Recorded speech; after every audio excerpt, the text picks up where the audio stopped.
Pemerintah resmi membubarkan Organisasi Masyarakat Front Pembela Islam atau FPI. Namun pembubaran Ormas pimpinan Muhammad Rizik Syihab ini dinilai tidak langsung menyelesaikan masalah yang ada. Bahkan pembubaran dikhawatirkan akan membuat organisasi pengganti FPI semakin membesar. Berikut liputan Jawa Post TV, pembubaran akhir dari FPI. Kepulangan saya tidak lain dan tidak bukan. Saya ingin berkumpul kembali dengan umat Islam di Indonesia. Ingin berjuang kembali bersama-sama.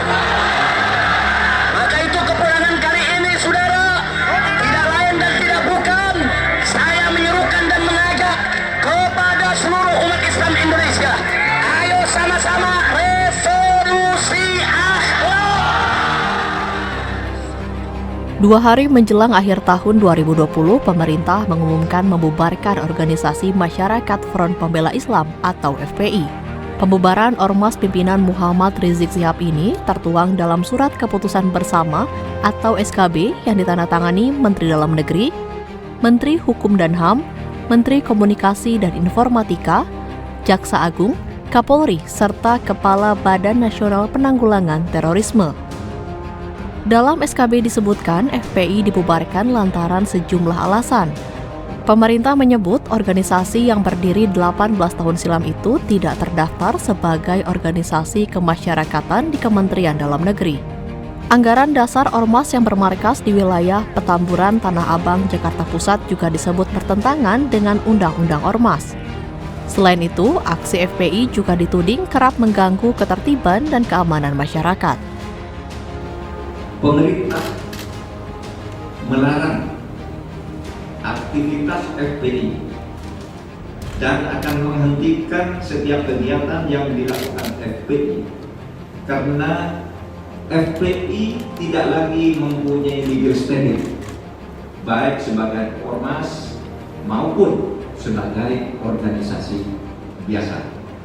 Jadi dengan adanya larangan ini tidak punya legal standing kepada aparat-aparat pemerintah pusat dan daerah. Kalau ada sebuah organisasi mengatasnamakan FPI, itu dianggap tidak ada dan harus ditolak karena legal standingnya tidak ada terhitung hari ini.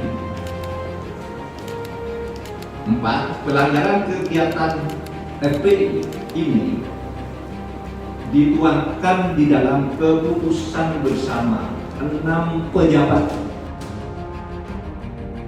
Berdasarkan SKB, penggunaan atribut maupun simbol Ormas FPI juga dilarang. Bahkan larangan tersebut diperkuat dengan maklumat Kapolri yang diterbitkan pada 1 Januari 2021. Dalam maklumat tersebut, Kapolri menekankan masyarakat agar tidak mengakses, mengunggah, dan menyebarluaskan konten yang berkaitan dengan FPI.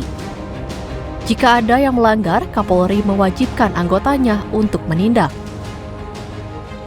Tidak terlibat secara langsung maupun tidak langsung untuk mendukung memfasilitasi kegiatan ataupun penggunaan atribut dari Front Pembela Islam. Dan yang B, itu ada masyarakat segera melapor kepada aparat ya.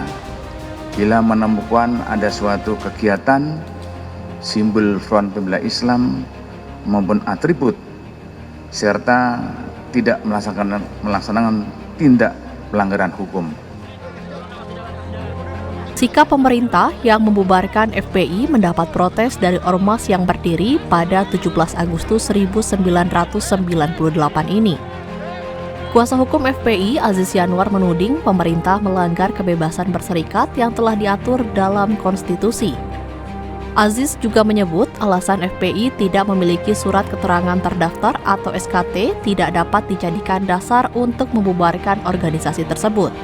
Menurut Aziz, dalam putusan Mahkamah Konstitusi nomor 82 tahun 2013 membolehkan ormas tidak SKT sepanjang tidak mengganggu keamanan dan ketertiban umum.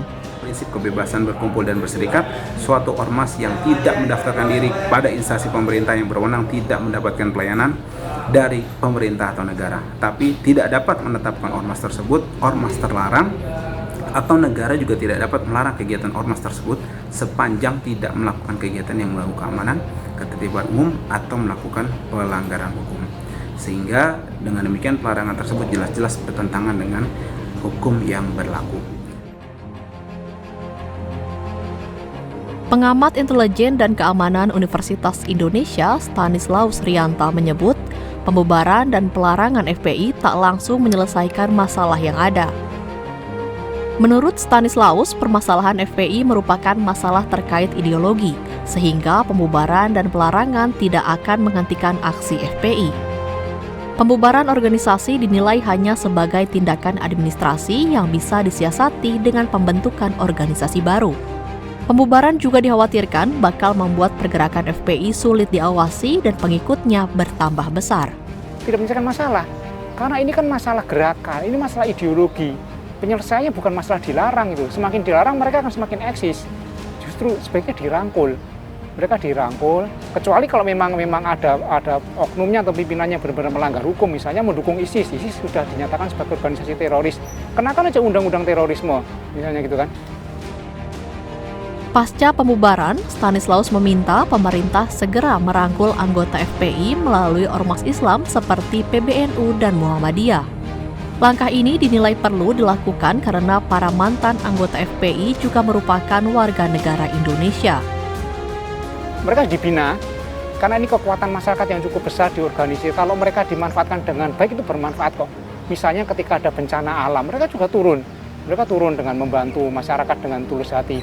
Jadi pemerintah harus memberdayakan mereka dengan baik dan diarahkan dan dirangkul supaya tidak melanggar hukum. Bagaimanapun juga mereka adalah warga negara Indonesia, bukan pihak lain yang harus dimusuhi. Stanislaus Rianta berharap pemerintah memanfaatkan momentum saat ini untuk menertibkan dan mengkaji ulang peraturan ormas. Tidak hanya FPI, pemerintah diminta tegas terhadap ormas yang kerap mengganggu keamanan dan ketertiban umum. Ini menjadi momentum bagi pemerintah untuk menertibkan semua ormas. Dibuat aturan yang jelas seperti apa, termasuk kegiatannya apa, apakah boleh mereka menggunakan kegiatan-kegiatan seperti PAM Swakarsa misalnya. Apakah itu boleh, karena kan Polri juga sudah mengeluarkan peraturan Kapolri tentang PAM Swakarsa. Apakah itu juga berlaku untuk ormas? Ini juga harus ditertibkan. Kebebasan berserikat dijamin oleh Konstitusi Indonesia. Namun, masyarakat juga wajib mematuhi hukum yang berlaku. Pemerintah juga harus menindak pelanggar hukum sesuai undang-undang tanpa tebang pilih. Tim Liputan, Jawa Post TV.